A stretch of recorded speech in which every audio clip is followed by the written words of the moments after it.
Hey guys, John here from Sonic Drive Studio. I hope you're all doing well and welcome back to the channel. Today we're going to do an amplifier comparison of 7 100 watt or 100 watt plus heads. Now this is just the first episode as I want to do more of these in the future with different types of amplifiers. This one focuses on my 100 watt or 100 watt plus amps with just 2 channels. But the next episode will feature 7 more 100 watt or 100 watt plus amplifiers, but those will all have 3 or 4 channels. And it's just a high gain rock or metal comparison, so we're not going to check out clean or crunch tones. After I've done these 100 watt comparisons, I probably also want to do comparisons of, say, 30 to 60 watt amplifiers and 15 to 25 watt amplifiers and maybe pedal-sized amplifiers and solid-state amplifiers as well. So if these first 2 episodes do well, I will consider doing more. So I made some riffs on my ESP Ltd EC1000T CTM in vintage gold satin with the Fishman Fluence classic open core pickups on the bridge pickup on the hot-rodded humbucker voicing. It's a great all-round guitar, but it's great for rock and metal too. That's why I chose to use that guitar, and it's also quite beautiful. All the amplifiers will be fed into my RedSeven amplification Amp Central Reactive load, and then into an OwnHammer IR from the Rockbox series. And the speaker of choice will be the V30EN 1999A, and then the modern cabinet choice and Position 3. That's just an excellent sounding speaker for the Rockbox, and it will work well for all of the amplifiers. It's a great specimen of a V30. Okay, let's just get started. And the amplifier that we're going to do first is the Diezel VH2. It's a 2-channel 100 watt amplifier with EL34s in the power section, and I am going to use channel 2, which is the high gain channel. You'll get to hear all the amplifiers in a full band mix as well as some isolated sections in between, so this will hopefully give you a good idea of how this amplifier sounds. Okay, let's go ahead and check it out. Here we go.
Alright, that was absolutely awesome. It sounded thick and huge. Love that Diezel sound. I just love the fat character of this amplifier and the huge low end as well. It's definitely a great baseline to start this comparison off with. Now let's check out the Driftwood Purple Nightmare. Another 2-channel amplifier, 100 watts, and this one has 2 types of power tubes combined, so that's KD88s as well as 6L6s. I'm going to use channel 2, which is the high gain channel, on the high gain mode, and I also have the TS circuit enabled, which is basically a built-in tube screamer, for more tightness and definition and some more aggressive edge, basically. And the sizzle switch beneath the presence control will be set to the middle position. Okay, let's check it out.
That was also excellent. When you compare it to the previous amplifier, the Diezel, this one is a bit more barky sounding in the mid, so a bit more forward sounding and definitely more tight sounding. So a bit more modern, tight and pissed off sounding basically. Really cool. Now one of my workhorse amplifiers, the ENGL Fireball 100. This amp is so killer and it's really hard to beat. It's a 100 watt amplifier with 6 L6 tubes in the power section, and I'm going to use the lead channel, which is of course great for high gain tones. All the voicing switches will be turned off basically. Okay, let's take a listen right now.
Absolutely great. Now the Fireball 100 is simply an amplifier that you just can't go wrong with. I love that thing and it's one of my workhorse amplifiers. It's tight and aggressive and the overall EQ curve fits the mix really well. Lovely amp. Okay, now let's move on to the Peavey 6505 1992 original. Peavey's most recent version of that classic 6505 or 5150 sound.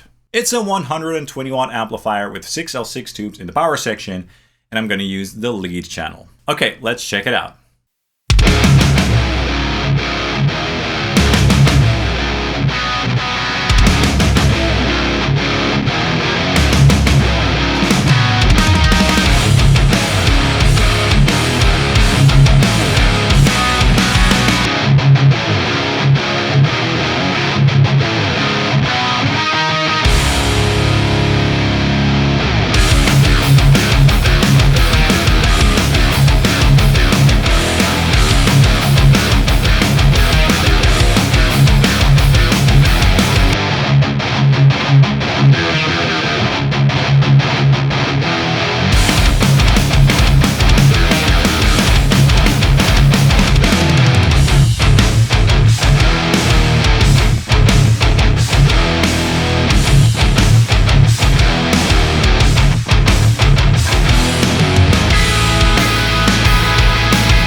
Awesome! This 6505 basically never disappoints. This amp has a huge mid-range indeed, so it stands very tall in a mix, and the low end and the low mids are especially huge and chunky sounding. Love it. The next one is a special one with a special place in my heart, and of course I'm talking about the RedSeven Amplification Leviathan, the custom Joker edition.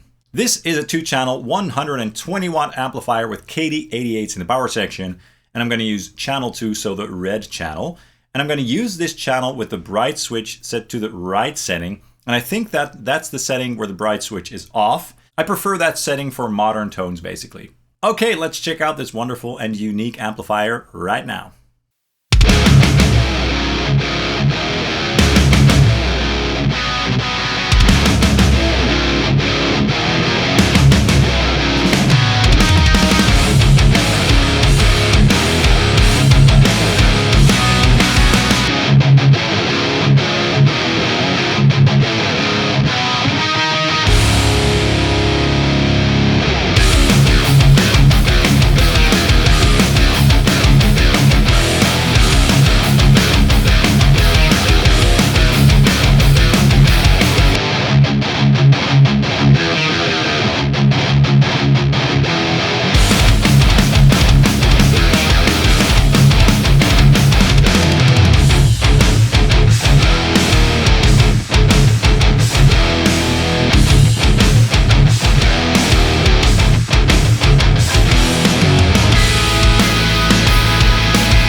Sweet, that was very nice and unique for sure. Very balanced and clear and sort of tight, but still with that organic tube sound. Love it. And now another unique one, and definitely the smallest of the bunch, the Victory Super Kraken. Now this is another 100 watt amplifier with 2 channels, and this amplifier also has 6L6 tubes in the power section. I'm going to use the gain 2 channel with all the switches turned off basically, so not the pre-boost and stuff like that. This amplifier is tight enough as it is, in my opinion anyway. Okay, let's go ahead and take a listen right now.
Interesting tone and really cool too. Definitely also unique sounding. Very tight and sort of dry sounding with a lot of attack and clarity, but without the fizz basically.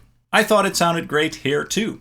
And now the final amplifier in this comparison, and probably the most affordable amplifier as well, the Marshall DSL100 HR. It's another 100 watt amplifier with EL34s in the power section, and it has 2 channels.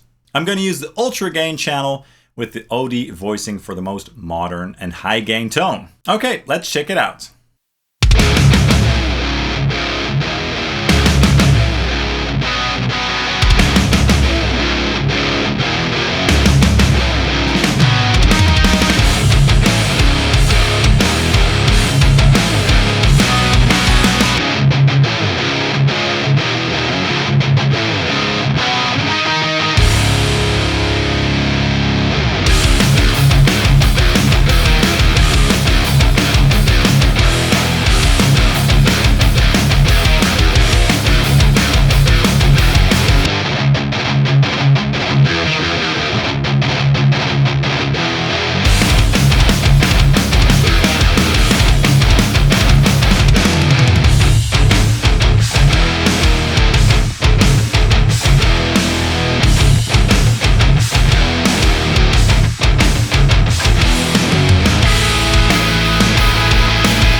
Great, so that amplifier definitely sounded quite solid. A lot of gain, a lot of fatness, and also a nice sort of brightness going on that did make it sound very clear. Really cool. So it's definitely fun to be able to hear all these amplifiers side by side. I really enjoy it.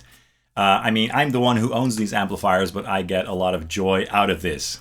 Now let's go ahead and take a listen to an isolated back-to-back comparison, so you can really go in and check out the differences between all the amplifiers and really hear them side by side. Let's check it out.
All right, that's all for this comparison. I really hope you guys enjoyed it. Now, I'm having a really hard time picking a favorite as per usual. I'm sorry, but yeah, it's just really hard because I really sort of love them all basically. So you're gonna need to help me out, guys, and let me know in the comments down below which one was your favorite and why. I'd love to know your thoughts on these 7 amplifiers. Also, stay tuned for the next episode very soon with 7 more amplifiers with 100 watts or more, but this time the 3 or 4 channel amplifiers. That's all for this video. I hope you enjoyed it. If you did, please drop a like and subscribe down below, as that really helps the channel out. I'd usually appreciate that. And of course, you can also follow Sonic Drive Studio on Facebook and Instagram. Thank you guys so much, and I hope to see you soon. Cheers!